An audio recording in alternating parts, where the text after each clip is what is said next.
So what's up sa mga kahombre ko dyan?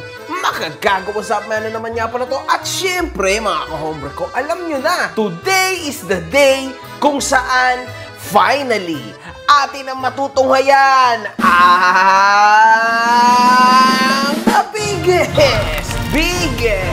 biggest scammer sa balat ng social media, ang pambansang kulaong ang doktor from Cambridge, England, pero ang diploma dineliver through JNT galing sa Gapan, Nueva Ecija.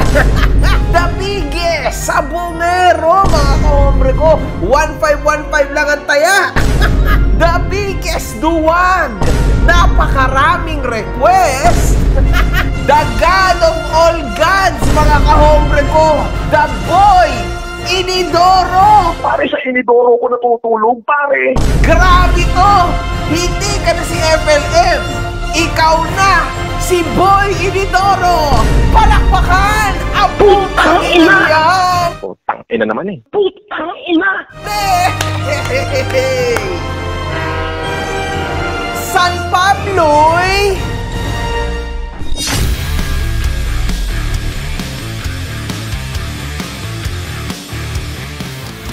hinahanap mo ba ako sa Facebook? I-follow mo na ako. Ito ang page ko. Sa mga hindi nakasubaybay, meron na tayong 5 content na ginawa ukol kay Francis Leo Marcos. And yes, this is real, mga kahombre ko. Eto na, the legendary countdown starts now. 3, 2, 1... Gatas na gatas, mga kahombre ko! Sa last video natin ay tinalakay natin ang mga bagong sari-saring impormasyon na nalakip natin ukol kay Francis Leo Marcos at sa paghamon niya ng isang duelo na may kasamang pagsulat ng waiver.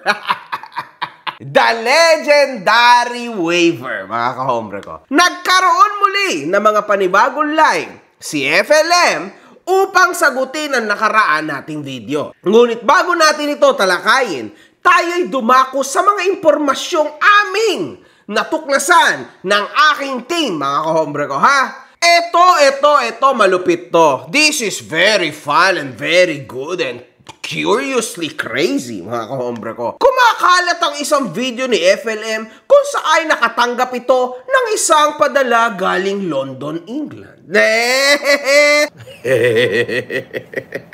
Ano to? Saan galing to? Galing ng BF International, galing ng Francis Leo Marcos, Best International. Wow. Galing London. Galing London. Galing London. Putang ina! Galing London. Ano kaya to? Ang courier ng kanyang pakete ay JNT Express. Meron bang ganun sa England? Mga kahombre ko, paalala lang, naging OFW ako sa England for 5 years. And actually, I haven't seen any damn JNT Express. Royal Mail po sa England, mga kahombre ko. Or else, meron din naman na LBC. At ito, para magkaintindihan tayo, mga kahombre ko, no? No! JNT Express does not have a direct express delivery network covering England at this time. Alam nyo na, mga kahombre ko. Bobo. Sa nasabing video, makikita rin ang mismong address ng sender. San Gapan City, Nueva Ecija. Nakita rin sa video ang address ni Francis Leo Marcos, Las Piñas. Napagkaalaman rin ang laman ng pakete ay ang kanyang graduation pictures na Breath Ren Evangelical School of Theology International, isang kolehiyo sa Gapan City, Nueva Ecija.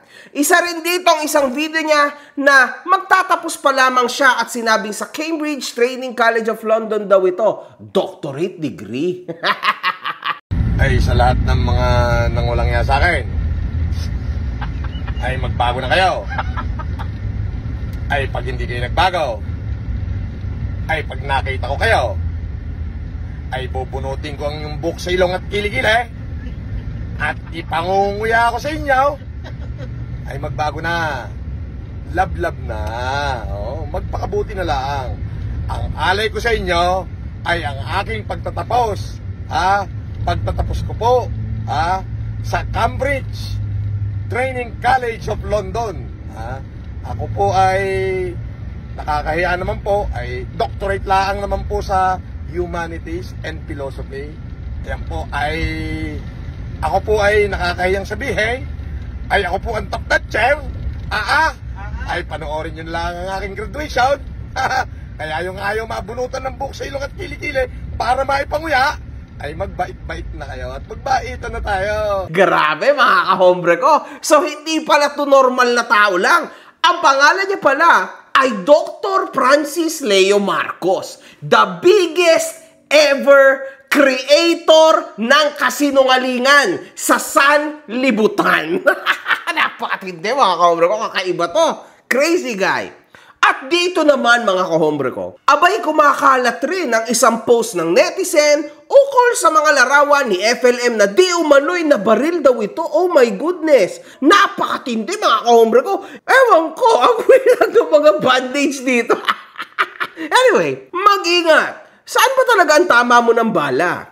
Ang kwento sa pagkawala ng 2M ni Mrs. Ligaya Vera Perez kay Norman Magusin, aka Francis Leo Marcos. Pina-withdraw siya ng 2M pesos ni Ligaya Vera Perez para sa foundation at nakapagtataka. Sa dami-dami ng alalay kuno, walang isinama. Tapos ito na, biglang tumawag siya kay Vera Perez na tinangay daw yung pera at pinagbabaril siya. Sa mga ganyan na pangyayari, kailangan may police report. Pangalawa, bakit hindi sa ospital pumunta, nagpagamot? At bakit paiba-iba ang tama ng bala?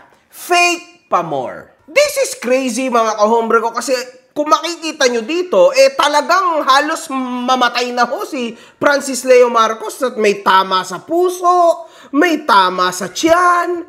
Wow man, pero ba't walang oxygen to? Parang ang ganda nung pagkakaano, parang kakagaling lang po nitong tao na ito sa paligo. parang ang palabas niya ho dito, papunta na ho siya, patungo siya sa embalsamador.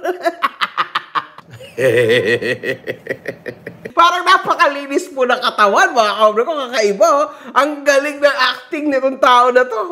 Incredible, man. Pero syempre, mga kahombre ko, normal lang naman yan. Imagine niyo naman, naloko niya nga tayong lahat na ang pangalan niya ay Francis Leo Marcos.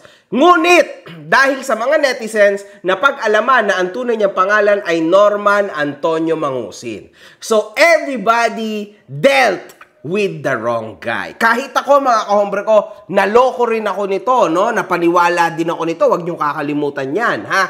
Pero I am happy na naloko ako ng tao na ito kasi ang ending, tumulong din ako sa mga nangangailangan ng pandemic. Yun naman yun yung positive note noon, mga kahombre ko. Pero yun ay galing talaga sa bulsa namin. Kaso, nakakapagtaka na may kumakalat rin na kapag nakakita siya ng truck ng bigas, siya'y nagpapapicture at nagpapavideo. Pinapalabas niya na yon ay ipantutulong niya. Parang ang hirap maniwala, mga kahombre ko, kasi nowadays, mga kahombre ko, na namulat na ako, hindi na to possible for me. Para sa akin, malaking kalokohan na po ito. Sabi mo, Mangusin, ikaw napagbabarel, napagsasaksak. Kaya ang ginawa ko nung nakulong ako, talaga naman nakipagtalian ako sa bewang, sa isang commander. Talian kami ng bewang. Hanggang sa nagain ko yung respeto nila ng lahat. Hanggang sa naging gobernador ako ng lahat ng pangkat. Unfortunately for you, ang barel at saksak na scar remains. Okay? Hindi po nawawala ang scar ng saksak at barel sa balat ng human being. Ako hindi mo ako pwedeng takutin dyan, puta. Nakipagtalian talaga ako ng bewang sa kulungan. Yun, walang ano dun. Walang batas-batas do, walang waiver-waiver. Dahil doon sa kulungan, kung masusubukan mo mangulungan, talagang yung buhay mo doon, swerte mo pagka nakalabas kang buhay. Ganun lang yun. Eto, Norman Mangusin, kung totoo talaga itong mga tama mo na ito, ilabas mo yan. Ilabas mo naman, ipakita mo naman sa amin na talagang ikaw gangsta ka talaga, no? 'Di ba? Yun naman talaga yung gusto mong ipaabot Chance mo na to na mapakita mo sa mga tao na gangsta ka talaga. Pero kung hindi ka gangsta nako po, nakakatawa ka. Isa kang malaking biro. Anyway, let's move forward. Napakahirap maging OFW mga kahombre ko. Lalong-lalo na yung pagpapadala ng pera sa ating bansa. Alam naman nating lahat na hard-earned money, lahat ng pera na pinapadala ng mga OFW. Gagastos ka pa ba naman ng extra sa mga naglalakihang transaksyon ng mga application at physical stores? Siyempre hindi. Kaya dito ka na sa TapTap Send. Mga kahombre ko, sobrang nakakatuwa tong app na to dahil bukod sa napakatinding exchange rates nito, zero fees pa pagdating sa pagpapadala mo sa bangko at mobile wallets tulad ng GCash at Maya. 95% ng mga transaction ay dumadating agad just within 5 minutes. Napakasulit talaga nito mga kahombre ko. Now, kung gusto mo mapadali ang buhay mo tulad ng mga sinabi ko, i-download mo na ang TapTap Send. After mong i-download ito, mag-sign up ka na. Pero syempre mga kahombre ko, huwag mong kakalimutan ang promo code ko na makagago nang magkaroon ka ng extra $20. Totoo yun, $20 sa ipapadala mo sa una mong deposit. Ano pa ang inihintay mo kahombre ko? I-TapTap Send mo na yan.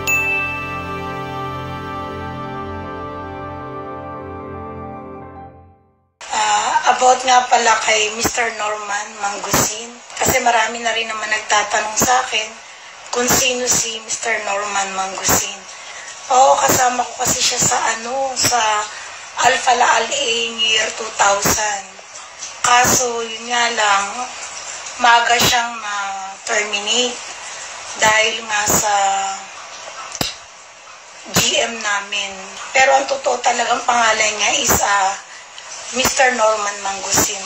Naka-assign siya sa bakery section. Nalulungkot ako dahil hindi ko kalain na mahuhuli siya ng ganito kasi sa araw-araw lagi ko siyang sinusubaybayan. Alam kong masakit din para sa akin dahil kasama ko siya, pero sayang, sana nagpakatotoo ka na lang, Mr. Norman. Nagme-message nga ako sa'yo minsan kaso ini-ignore mo naman yung mga message namin. Kaya nga siya na-terminate sa Alpha La Plaza kasi yung GM namin natunugan na nagpapapirma siya. So may nagsumbong yung mga Indiano kasama namin hanggang sa nakapag-decision yung GM naman na i-terminate siya. Siguro naman kahit hindi mo aminin, kasamahan ka namin. Nagtrabaho ka sa Alpha La Plaza, Alaing, year 2000. Magpakatotoo ka na lang. Aminin mo na lang na ikaw si Mr. Norman Mangusin. Yun lang. So nagpapapirma po siya ng kung ano-anong kabulastugan at ito po yung patunay na siya ay isang OFW dati. Okay? Ayan wala namang masama doon mga kahombre ko para maging OFW ka, walang masama doon. Pero ang problema doon, nagiging masama na po ang mga bagay kapag iniimbento mo na, ang tunay na estado mo sa buhay. At ikaw ay nandudugas ng mga tao. Masama po yon mga kahombre ko. Yun ang masama. Diba, Norman Mangusin? Isa sa mga page na tumitira kay FLM ay sinabing merong utang si FLM sa isang coffee shop sa kulungan. Pagtanong mo sa Bistro Dos Coffee Shop sa BJMP Annex 2 kung nagbayad na si FLM ng utang niya kay Mami Maret. Co-op 60K, coffee shop 40K. Norma naman, 100,000 lang, di mo mabayaran. Grabe ka naman, man. Sabi ko naman sa'yo, TF sa Battle of the YouTubers, 100,000. O, ayun, gusto mo. Diba? Sa event natin, kung matutuloy at papalag ka na suntukan, ayun na. Idiretso ko na sa nakakaawang Mami Maret, yung TF mo. Para naman makabayad ka na. Maawa ka naman sa negosyante. Diyos ko Lord. Nang mag-trending ang pares ni Diwata Overload, nagkaroon ng plano si FLM noon na magtayo ng sarili niyang paresan. Patented to magtatayo ako ng pares. Okay? Only rice. Only sabaw. May soft drinks pa. At masasarap. Libre. Walang bayad. Para sa lahat ng buong Metro Manila yan. Yan, malapit na yan. Ay ano ngayon kung gumastos ako ng 3 milyon araw-araw ay papapakain ko yung napakarami? Di ba? Libre. Okay? Ang pangalan ng pares para hindi gayahin. Di ba meron Diwata, merong Encanto. Abay, puro sila fantastic eh. Ito pangalan ng pares natin. FFCI, abangan nyo. Ang pangalan, dideclare ko na. Okay ka, pares ko. Libre. Para sa buong NCR yan. Abangan nyo yan. Ito yung pangalan. Okay ka, pares ko. Libre yan. Nakikipag-coordinate na ako sa government ng Pasay para makahingi ako ng malaking space kung saan pakakainin natin lahat ng mahihirap, mga street dweller, yung mga naglilinis ng kalsada. Only rice, only sabaw, only gulay, only gulay. Ayan, may gulay din. Tapos may pares. Tapos may soft drinks. Libre. Ang pangalan, okay ka, pares ko. Pinagsama yung Encanto at saka yung Diwata. Di ba? Doon sa okay ka, fairy ko. Ako naman iba. Okay ka, pares ko. Libre pares. Unlimited for all with libreng soft drinks. Isa lang yung soft drinks. Iyon na mag-iisip. Nako. Ano kayo ngayon? Yan ho ang aking gagawin. Hihintayin ko lang. Walang gaya-gaya, putumaya. Yan ay libre. Nag-humanitarian tayo ng daan-daan libong salamin, libo-libong wheelchair. Magkano yun? Magkano lang naman yung pagkain ng mga nahihirapan na yan? Di ba? Sa ngayon, nilabas ni FLM ang balita na hindi pa ito matutuloy dahil walang mahanap na pwesto. Wala nga pwestong makuha eh. Di ba? Ang bobo mo. Kung hindi ka makapaghintay, doon ka makikain kay Diwata, wag ka mag-comment dito, tarantado. Masisira lang yung gabi ko sa'yo. Or else, masira yung gabi mo kasi paliliguan kita ng mura. Walang mahanap na pwesto o dahil tapos na ang hype? Kita nyo mga kahombre ko kung gaano ka-deceiver ang tao na ito. Atras abante siya. Kaya ang hirap pong paniwalaan ito, mga kahombre ko. Totoo yan, man. Kasi talagang napakasinungaling, nuknukan ng sinungaling ang tao na ito. And ganito yan, hindi po siya totally na-expose kasi ang mga nag-e-expose sa kanya ay maliliit lamang na mga influencers. First time ever na may malaking influencer tulad ni Makagago, what's up man, ang nag-expose sa kanya. Kaya po pansinin nyo ang pagmumukha niya sa mga live niya, siya po ay gigil na gigil. As in, akala niya masasalba siya ng mga mura niya sa akin. Hindi niya po mapigilang ipakita ang kanyang emosyon. Sa totoo lang, I see him very, very sad. And sobra siyang disappointed. Kasi mga kahombre ko, lahat halos ng followers niya ay lumilipat na kay Makagago. What's up, man? Or hindi man lumilipat sa akin, tinatalikuran na siya. And a lot of people see this. Isipin nyo mga kahombre ko, ang tao na ito ay walang kinalayo sa pag-uutak at pag-iisip ni Val Matubang. Dati, Val Matubang Ministries. Ngayon, Val Matubang Adventures. Adventures patungo, sa mga menor de edad. Iisa lang utak dyan, mga kahombre ko, At anyway, ito lang pinatalinong Val Matubang. Kaya kahit pa paano, mabilis siyang makakuha ng mga tao. Kasi syempre, alam niyo yun, magaling siya magsalita, di ba? So, kahit pa paano, medyo mapapaniwala ka naman. Tama?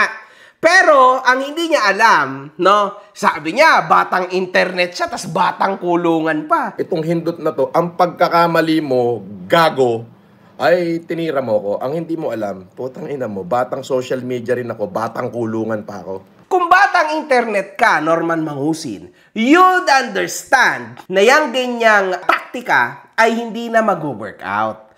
Yan yung taktika ko noon.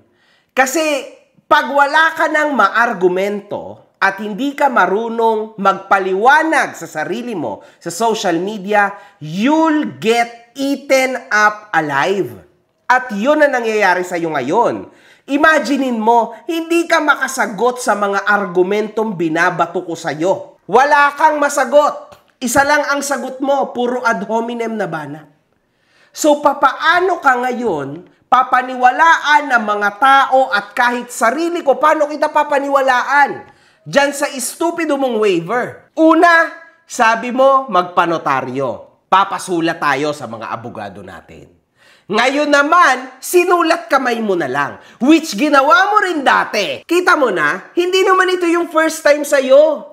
At ano ba ang ginawa mo doon sa dati mong kaalitan na sinulatan mo pa ng waiver? Wala ka rin namang ginawa, di ba? Nung pinatulan ka, hindi mo pinuntahan. Diyos ko, man. Alam mo, Norman Mangusin, wala ka sa sarili mo. Wala ka sa hulog kasi hindi ka marunong makipag-argumento. Alam mo, nakakapanghinayang. I have built this hype para sana magharap talaga tayo ng mukha sa loob ng lona at maglabasan tayo ng sama ng loob. Pakita natin sa mga tao kung sino ang tunay at kung sino ang legitimate na matapang. At ito pa, charity boxing ito. Tulong sa mga nasalanta ng lindol sa ating mga kababayan sa Cebu at Davao. Anong isinagot mo? Pagkakakitaan mo pa yung tao, wag mo nang pagkakitaan. Wag mo nang pagkakitaan yung mga tao. Pinagkakakitaan mo pa eh. Kung gusto mo talaga ng away, gawa ka ng waiver na ano. Akala ko ba ikaw ay humanitarian? Bakit biglang ayaw mo na talaga? Bakit ayaw mo ng charity boxing? Lahat ng kikitain natin, ibibigay natin doon. Wala na ako, wala namang problema doon eh. Ang mahalaga lang sa araw na yon, mapakita natin kung sinong mas matapang sa ating dalawa. Pangalawa, nakatulong pa tayong dalawa sa mga tao. Kasi for sure, napakaraming tao ang gustong makita, no, kung sino nga ba talaga ang gagapang sa ating dalawa. Pero sa ating dalawa, ikaw lang naman ang malaki ang bunganga eh. Because me, I'm done with it. I am actually here explaining you and giving awareness to the people kung ano ba talaga ang totoong ikaw. And yes, I am getting what I want now. Kasi you are being exposed. That's what we want, Mr. Norman Mangusin. Ang makita ng mga taong sumusuporta sa iyo ang tunay na ikaw. And the more na nagla-live ka na para kang loose ball cannon, the more you lose. Di ba? Wala ka kasi nito. Hindi ka marunong makipag-argumento. You are falling to a trap na kahit ikaw, hindi mo makita kung gaano kalalim. You are actually falling sa napakalalim na trap na ginawa ko. Nako, Mr. Mangusin, ang problema, paano ka makakataas dyan? You just can't. Hindi ka na makakalabas. It's finished. Eto na yung paghuhukom. Kachaw ka na kay Diwata sa, parmesan mong libre. Ha? Alam mo, yung mga ganyan, hindi ko pinapatulan yan. Oo, yung mga diwa-diwata mukhang engkanto, hindi ko pinapatulan yan. Kahit magbigti yun, malabong umabot sa akin yun, oo. Yun sumikat sa pagtitinda ng pares para may kabuhayan. Ako na may sumikat sa dami ng pera ko na ipinamigay ko sa Pilipino, bobo. Paano ako makakantsawan? Nagkapera yon dahil nagtinda, naghanap buhay. Doon nakilala sa pagtitinda. Ako, sumikat ako dahil bilyon-bilyon ang inubos ko para sagipin yung Pilipino, lalo na nung COVID. Ikukumpara mo sa akin yan, putang ina, adik yan. Diba? Bobo mo. Napansin din po mga kahombre ko ni Diwata at sinabing idedemanda niya si FLM dahil sa paninira ni FLM dito. Eksina para masira ko. Hintayin mo. Papahanap kita. Magbabayad ako ng lawyer. Ipapatrabaho kita. Lumabang ka ng patas, wala namang ginagawang masama sa'yo. Nagninegosyo ako ng maayos. Ikaw naninira ka, kaya dapat talaga sa'yo, itigil mo na yung ginagawa mo dahil Alam mo na. Sa isang video rin ni FLM, nagbitaw ito ng rason na kaya hindi niya ito tinuloy dahil na-bankrupt na si Diwata at ayaw niya itong mas lalong malugi. Sabi pati pares, wala na pursal na tanga. I-review mo yung mga sinabi ko. Na kapag ka hindi nagbago si Diwata, lubog ang panga, magtatayo ko ng pares na libre. Eh na-bankrupt. Bakit ako magtatayo? Bankrupt na. Kawawa naman, dudurugin mo pa. Tanga talaga kupal to. Kupal ka talaga. No? Kupal tong lintik na hindot na ere. Okay ninam. Man, eto na naman tayo. Delusional, mga kahombre ko. Napakawalang kwenta ng kanyang iminotibo na naman. Alam ko, mga kahombre ko, nakitang-kita nyo na to. Kung saan ito papunta. This is a big joke. Alam nyo yan. Kita nyo na. Tatlong 5K pang gasolina. Magkano? 5 lang. 5K. Dagdag. 125. Labi pa lang ka. Love you. Bye. Kumakalat rin na ang sports car ni FLM ay naibenta na ng tunay na may-ari. Ayan. So sa naging live ni FLM, nagbitaw ulit ito ng paulit-ulit na trash talk kay MG. So, gumawa ka ng waiver na para matigil na ako. Kasi kung di ka gagawa ng waiver, ulitin ko, ikaw ang content ko araw-araw.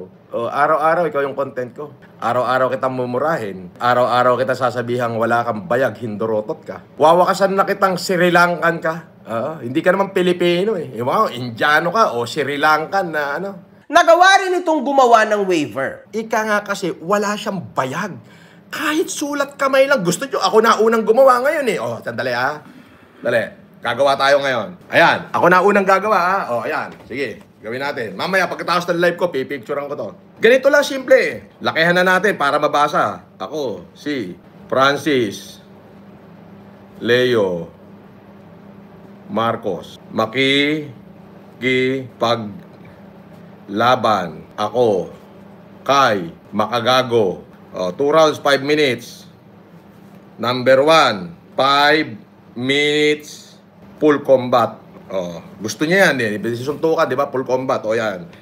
Number 2, 5 minutes talian ng bewang with tare. Kung madisgrasya niya ako ay wala siyang pananagutan sa batas sapagkat kapwa namin kagustuhan ang mga pangyayari.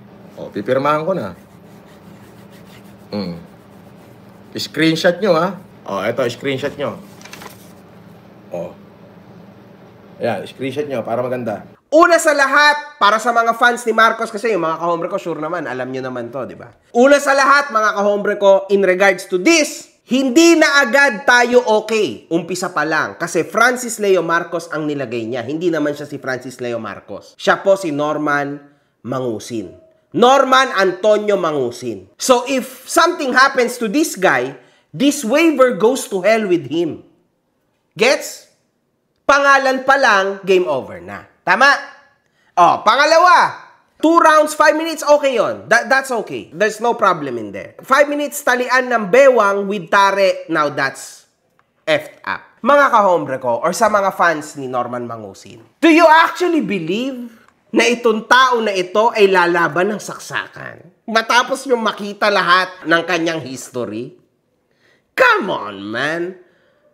Ito pang sinabi niya, mga kahombre ko. Kutsilyo daw sa akin, toothbrush sa kanya. Pwede naman tayong umilag parehas eh, di ba? Nakatali naman yung bewang natin, 1 metro pagitan eh. Pwede tayong mag-ilagan, di ba? Maliit lang naman yun, tari lang naman yun eh.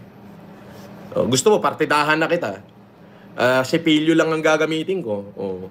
Paano mo to seseryosohin? Mga kahombre ko, I come out of a 2 years experience sa Battle of the YouTubers. Ako ay legitimate, mga kahombre ko, na promoter. Meron ako lisensya from Gab. I am a legitimate promoter ng event, suntukan, in particular, boxing. Yun yung motibo kaya ko siya inaaya. Kasi this could be big. Lahat ng aming mapepera ay rekta sa Cebu at sa Davao. And to tell you the truth, do you actually believe na itong tao na ito ay makikipagsaksakan? Diyos ko, Lord! Pineke niya nga na siya'y nasaksak at nabaril. Pineke niya ang kanyang pangalan. Ang dami niyang in-scam na mga tao, million worth. Ang dami niyang naging kaso na hanggang ngayon hindi pa rin nabinbin. Do you actually believe in this guy? Sabi niya gobernador siya and yet natutulog daw siya sa inidoro. Pare, sa inidoro ko natutulog, pare. Paano ka maniniwala sa tao na ito? And yes, 100% dito sa ating bansa o kahit saan, illegal ang saksakan. Guys, ano yun? We are here para magkahiyaan. At boxing yun o suntukan. That's the point of all of this. Siyempre mga kahombre ko, o sa mga fans ni Norman Mangusin, ililihis niya talaga yan because he knows na hindi naman talaga matutuloy ito in the first place. Kasi duwag siya. Ito yung defensive mechanism niya para ipangalanda ka na siya ay matapang. Mga kahombre ko, pang gantong kaliit na utak yan. Diyos ko Lord, saksakan guys, online, come on man. Ano to, dark web? Ano to, video game? Come on, man, ano yan, Norman Mangusin? Anong klase ang utak mo? Ha? At incredibly, ang dami niya actually nauutong mga tao. Stating na matapang si Norman Mangusin sa ginagawa niya na to. Paano ka magiging matapang? Ayaw mo nga tanggapin yung legal eh. Yung pinakamaayos na way, ayaw mong tanggapin. Doon pa kaya sa BS na way, magsaksakan, magpatayan? Hindi mo nga matanggap yung une, yung suntukan ni ayaw mo eh. Ayaw mo nang naka-video, ayaw mo nang kita ng mga tao dahil kamo, pagkakaperahan ka. Tas dito ka pa sa saksakan, come on man, ano yun? Ito na nga yung easiest way mo eh, yung suntukan eh. Diba? Wala namang mangyayari sa'yo, babaldahin lang kita. Idi-dribble ko lang yung ulo mo sa lona, yun lang. Easy, man. 2 suntok, uppercut, basag ang nguya-nguya. Pangalawa, suntok sa sentido, dribble ang ulo sa lona.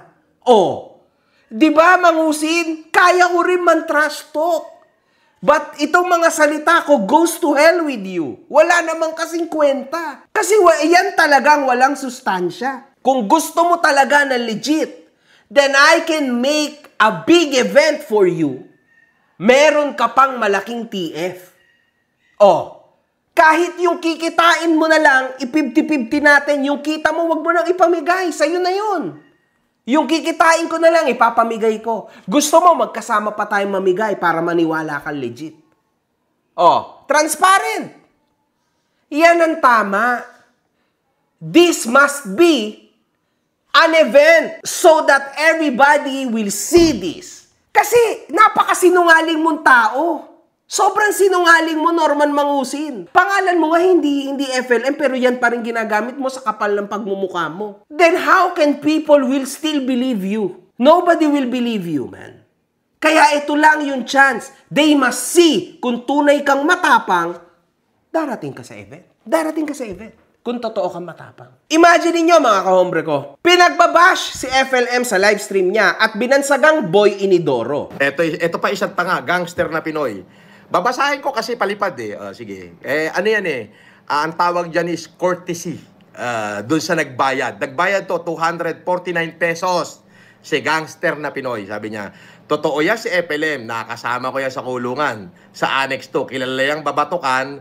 Pinupitan lang namin sa bilibid habang sa inidoro pinatutulog.